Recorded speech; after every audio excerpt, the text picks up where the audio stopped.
Līdz šovakar jau uzreiz pēc raidījuma Best of Bob, bet šonedēļ ir vēl arī tāds notikums kā Latvijas jaunatnes basketbola līgas talantu nedēļa. Un ko tas nozīmē? Tas nozīmē, ka sanāk vienkopus jaunie talantīgie basketbolisti no dažādām Latvijas sporta skolām, un tad vai kā, es domāju, alojas tie, kuri tagad domā, nu tad viņi šajā talantu nedēļā izrāda savus basketbolistu talantus. Protams, arī tos viņi izrāda, bet viņi parāda, ka viņu prasmes neaprobežojas tikai ar bumbas driblēšanu un iedabūšanu grozā. Izrādās arī basketbolistiem ir iemaņas uz dziedāšanu, un ja viņus vēl īpaši iedrošina, tad šīs iemaņas tik liktas lietā, un viņus iedrošina neviens cits kā Renārs Kaupers un Jānis Jubalts.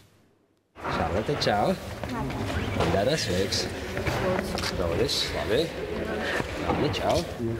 Ko dziedāsi ko? Es sākšu ceļu no sevis, un tad kaut līdz apvārsnim skrien, un tad kaut līdz apvārsnim skrien, un tad kaut līdz apvārsnim skrien. Prāta Vētras puišus sadarboties ar jauno basketbolistu kori pārliecinājis kordiriģents Romāns Vanaks. Tas gan bijis vieglāk par vieglu.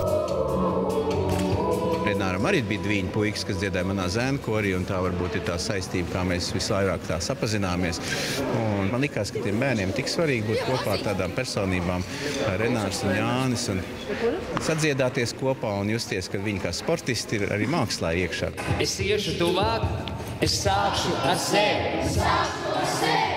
Kordiriģents savā bērnībā arī spēlējis basketbolu un mācījies mūzikas skolā.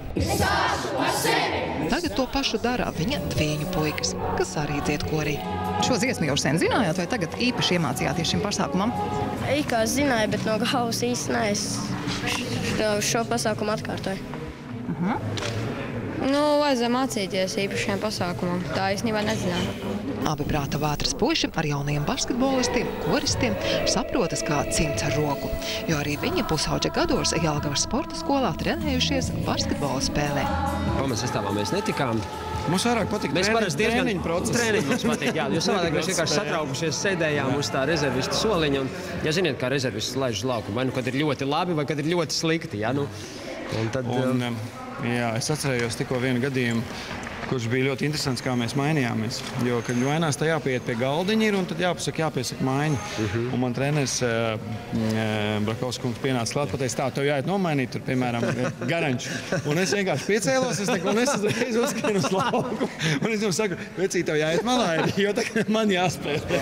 Renāram un Jānim uzdāvināta zelta bumba. Šoreiz nevis mūziķiem jāsniedz autogrāfi, kā tas parasti notiek, bet uz bumbas parakstās basketbolisti. Par iespēju dziedāt kopā ar Renāru jaunie censoņas ir sajūsmā. Jautrs, atraktīvs, kā iesaista citus, atbalsta mūsu. Mēģināja iekustināt, lai mēs beidzam stāvēt kā tādi stābi un sākam pasmaidīt. Tad īla skanēja labāk. Dziesma nav viegli, teiksim tā. Bet, man liekas, ļoti labi viņi tika galā ar uzdevumu. Ka katrs dziedātājs varētu tik labi basketbolu spēlēt. Jā. Mēs sāksim ceļu no sevis, un tad kaut līdz apvārsnim skrien, un tad kaut līdz apvārsnim skrien.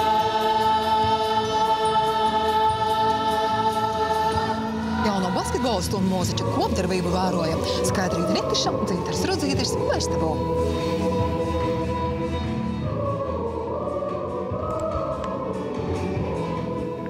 Nu, redz, cik brīnišķīgi, ka sports un mūzika iet roku rokā. Un jūs